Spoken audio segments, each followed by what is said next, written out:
सिख धर्म और सिख गुरु। सिखों के पहले गुरु का नाम था गुरु नानक देव, दूसरे गुरु का नाम था बाबा अंगद देव, तीसरे थे अमरदास, चौथे थे गुरु रामदास, पांचवें थे बाबा अर्जुन देव, छठे थे बाबा हरगोविंद सिंह, सातवें थे बाबा हर राय, आठवें थे बाबा हरकिशन, नौवें थे बाबा तेग बहादुर और 10वें गुरु थे गुरु गोविंद सिंह। गुरु नानक देव जी का काल था 1469 से 1539। सिख धर्म के संस्थापक थे। इनका जन्म तलवंडी नानका साहिब में हुआ और इनकी मृत्यु करतारपुर पाकिस्तान में हुई। इन्होंने लंगर पंथ की व्यवस्था की थी। बाबा गुरु नानक देव जी के पिताजी का नाम था मेहता कालू और माताजी का नाम था तृप्ता। गुरु नानक देव जी के शिष्य का नाम था अंगद। दूसरे गुरु आते हैं अंगद। इनका काल 1539 से 1552 था। इनका प्रारंभ में नाम लहना था। इन्होंने गुरुमुखी लिपि का आविष्कार किया तथा लंगर पंथ को कंटिन्यू करने का कार्य किया। फिर तीसरे गुरु आते हैं बाबा अमरदास। इनका काल 1552 से 1574 तक रहा। ये अकबर के समकालीन थे। इन्होंने गद्दी गोविंदवाल में स्थापित की। अकबर ने बीबी बानी को 500 बीघा भूमि दान में दी थी। फिर आते हैं चौथे गुरु बाबा रामदास। इनका काल 1574 से 1581 तक था। बीबी बानी के पति थे। अमृतसर नगर का निर्माण करवाया जिसे पहले रामदासपुर के नाम से जाना जाता था। गुरु पद पैतृक हो गया था। फिर पांचवें गुरु आते हैं बाबा अर्जुन देव। इनका काल 1581 से 1606 तक रहा। सच्चा बादशाह के नाम से जाना जाता है। अमृतसर के अंदर तालाब बनवाया। हरमिंदर शाह गोल्डन टेम्पल बनवाया 1589 के अंदर। 1604 में आदि ग्रंथ का निर्माण करवाया। 1606 में जहांगीर द्वारा इनकी मृत्यु कर दी गई थी। फिर आते हैं छठे गुरु बाबा हरगोविंद सिंह। इनका काल 1606 से लेकर 1645 तक रहा। सिखों को सैन्य शिक्षा प्रारंभ कर दी इन्होंने। अमृतसर नगर की किलाबंदी करवा दी। ईश्वर का सिंहासन बनाया जिसे अकाल तख्त के नाम से जाना जाता है। फिर आते हैं सातवें गुरु बाबा हर राय। 1645 से 1661 तक रहे। इनके दो पुत्र थे, राम राय और हरकिशन। राम राय ने दारा सिखों को आशीर्वाद दे दिया था। इस बात से बाबा हर राय गुस्सा हो जाते हैं और राम राय की जगह हरकिशन को 6 वर्ष की उम्र में ही उत्तराधिकारी बना देते हैं। फिर आते हैं आठवें गुरु बाबा हरकिशन, जिनका काल 1661 से 1664 तक रहा।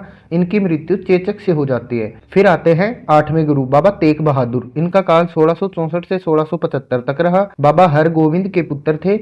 इन्हें पद के लिए उत्तराधिकार का युद्ध लड़ना पड़ता है जिसे हिंद दी चादर कहते हैं। दिल्ली औरंगजेब द्वारा इनकी मृत्यु कर दी जाती है। फिर आते हैं सिखों के 10वें गुरु बाबा गुरु गोविंद सिंह। इनका काल 1675 से 1708 तक रहा।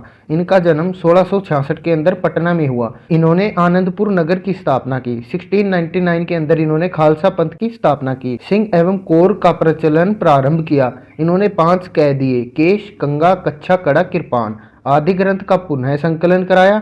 इनकी मृत्यु नांदेड़ में कर दी गई पठानों के द्वारा 1708 में। नांदेड़ गोदावरी नदी के तट पर स्थित है। गुरु गोविंद सिंह जी के 4 पुत्र थे, साहिबजादा अजीत सिंह, साहिबजादा जुहार सिंह, साहिबजादा जोरावर सिंह, साहिबजादा फतेह सिंह। साहिबजादे फतेह सिंह और साहिबजादे जुहार सिंह ने चमकौर की लड़ाई में शहादत प्राप्त की।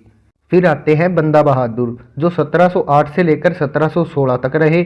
यह जम्मू कश्मीर के निवासी थे। इनका पूर्व में नाम था लक्ष्मण देव और इन्हें गुरु बख्श सिंह के नाम से भी जाना जाता है। इन्हें 1716 में दिल्ली के अंदर फर्रुखशियार के समय फांसी दे दी गई थी। हम 26 दिसंबर को विश्व बाल दिवस मनाते हैं साहिबजादों की शहादत पर। पानीपत की तीसरी लड़ाई के बाद सिखों को मौका मिल जाता है अपनी सत्ता कायम करने का तथा सिखों द्वारा 12 मिसल बनाई जाती है। पहली बंगी मिसल, दूसरी सुखचेरिया मिसल।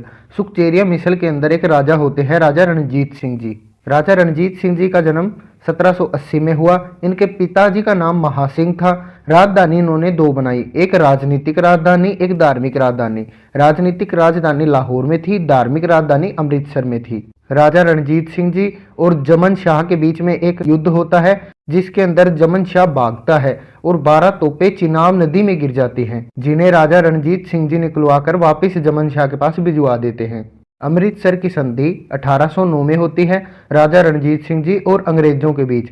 अंग्रेज उस समय था चार्ल्स मैटकॉफ। 1839 के अंदर राजा रणजीत सिंह जी की मृत्यु हो जाती है। उनके बाद राजा बनते हैं राजा दिलीप सिंह जी। इन्हें महारानी जिंदल का संरक्षण मिलता है। सिखों द्वारा 2 प्रथम युद्ध भी लड़े गए हैं। प्रथम आंग्ल सिख युद्ध जो 1845 से 1846 तक चला तथा द्वितीय आंग्ल सिख युद्ध 1848 से लेकर 1849 तक चला। प्रथम युद्ध के समय 1846 में दो संधियां होती है, जिसे लाहौर की संधि और बोरवाल की संधि के नाम से जाना जाता है। शाह शुजा राजा रणजीत सिंह को कोहिनूर हीरा वापस लाकर देता है। बाद में डलहौजी की हड़प नीति के जरिए पंजाब को अंग्रेजी शासन में मिला लिया जाता है।